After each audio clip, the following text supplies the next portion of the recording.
Now let's put your knowledge in the context of that period between 9:15 and 10:15 on the morning of September the 11th. Somebody calls Bush and the Joint Chiefs of Staff and says, we've got 2 explosions in the World Trade Center and we've got a Russian missile in the lawn of the Pentagon. Wouldn't the first thing they did pick up the phone to President Putin and say, have you lost a missile? Yes, of course, and they did it. As you can review the timetable of September 11 events very carefully, you will see that there were telephone conversations between Putin and Condoleezza Rice. Putin also tried to talk to Bush, but Bush was in the plane, so he was not available for conversation. Okay, so let's put it in context. America is under attack. Yes. Someone discovers that there's a nuclear device in the Pentagon. It's not exploded. No, it did not explode. Right. If it would explode, we will not see Washington today. It's a half megaton. Sure. It's more than 25 times bigger than Hiroshima bomb, because Hiroshima bomb was less than 20 kilotons. And it's not underground, it's above ground. If it would explode above ground because it hit the wall of the Pentagon. Yes. It's supposed to explode at this level. So then what happens next? The doomsday plane you talk about in your book.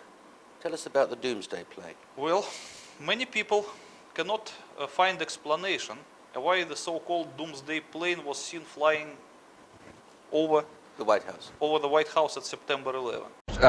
Tom, thanks very much. We'll talk to you a little bit on now to one of the eeriest moments amid the carnage of 9/11. A mysterious plane was seen flying right over the president's residence. Even some CNN staffers saw it. To this day, it has never been officially explained. Tonight, Chief National Correspondent John King has new details about this great 9/11 mystery. Today, 6 years after 9/11, the mystery endures about just what happened in the skies over the White House that terrible day. A plane flew right over it. But why? And what was it? For conspiracy theorists, the image is a gold mine. Go back to that morning. Suddenly, an orderly evacuation of the White House turned hectic. In New York, the Twin Towers had collapsed. There was word of an explosion at the Pentagon. And then Secret Service warnings of another plane still on course for Washington. It appeared overhead just before 10 a.m., a 4-engine jet banking slowly in the nation's most off-limits airspace, on the White House grounds and the rooftop, a nervous scramble. About 10 minutes ago, there was a white jet circling overhead. Now, you generally don't see planes in the area over the White House. That is restricted airspace. No reason to believe that this jet was there for any nefarious purposes, but the Secret Service was very concerned, pointing up at the jet in the sky.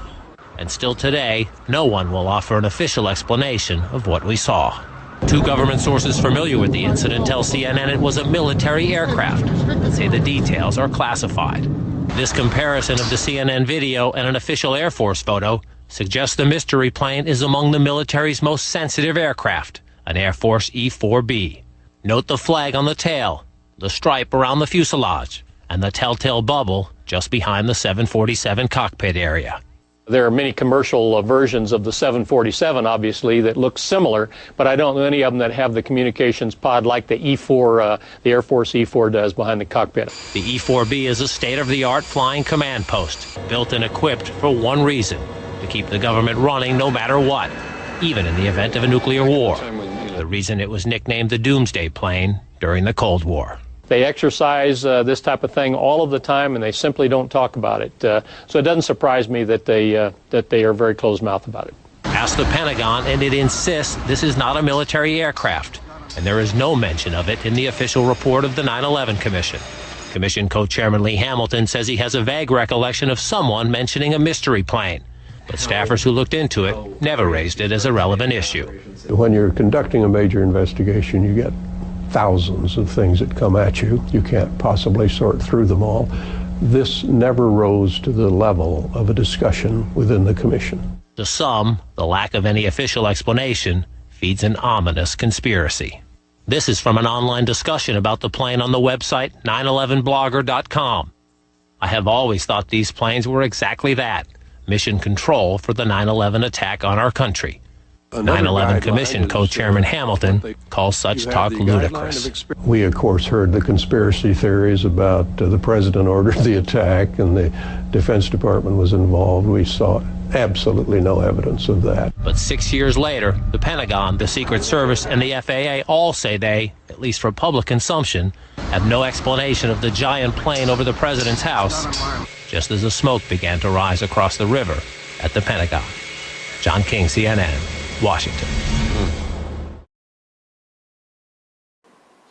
And many people mistakenly believe, especially conspiracy theorists, that the doomsday plane was the main tool of the perpetrators. So they believe that September 11 was organized by the US government, and the doomsday plane was used as a flying control center to set the things in motion.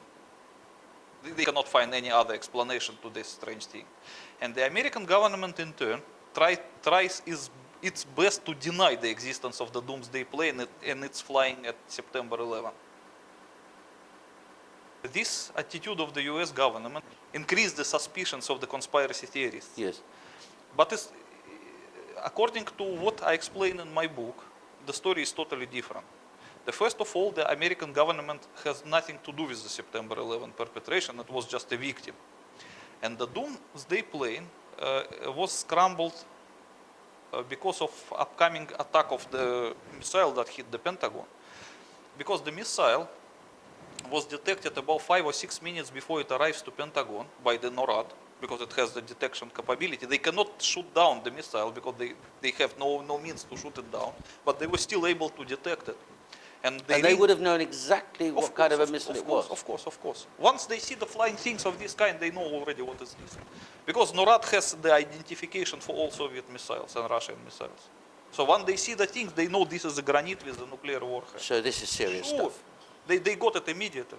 Okay. So they rang the atomic alert about the next minute they detected the missile. And at this time, the doomsday plane was scrambled from somewhere near Washington, and the other 3 doomsday planes somewhere else in the United States of America, because there were 4 of them, and 4 of them were airborne. And that's the first time in history that that's happened. When the planes were scrambled at the result of alert, I am not very sure. But I think so. Unless maybe they were just scrambled on some training exercise or whatever. But what I can tell you for sure, what was happened at the first time in America, is that the commander of NORAD, when he received notification of the atomic alert and the upcoming nuclear attack, immediately went from his unprotected command post to his protected command post, which is located in Cheyenne Mountain, Colorado. Mountains, yes. And once he arrived there, he ordered to close the steel anti-atomic doors, which looks like a safe door, as you can see in this picture. Yes. This is an incredibly thick door that can probably save this mountain from the nuclear explosion nearby. And this happened the first time in American history. Never ever happened before. No, this door has never been closed in the American history. This was the first time. Okay. What happened to the command structure? The president, the vice president, the speaker? As everybody who researched the timetable of September 11 probably remembers, that president was in Florida delivering some speech in elementary school or whatever. So he was not available.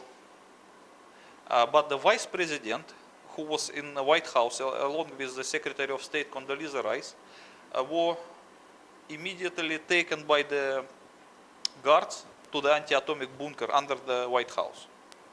And this is publicly available information. You can see it at the officially published timetable.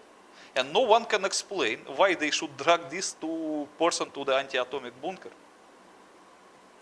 And the speaker is locked away. He's the third in line to the presidency. Excuse me? The Speaker of the House. The Speaker of the House was not dragged into anti-atomic bunker as fast as Cheney. Vice President Cheney and Condoleezza Rice. But he was also ordered by the same guards to be urgently relocated to some other bunker outside of that area. Because according to the American contingency plans, they cannot keep all the top figures in the one place. They have to separate them into different places. But as you look at the timetable, he would have no chance. Because the time they were trying to take him out, the granite already hit the wall of the Pentagon. It's supposed to produce a nuclear explosion. So probably only Cheney and Condoleezza Rice have chance to survive.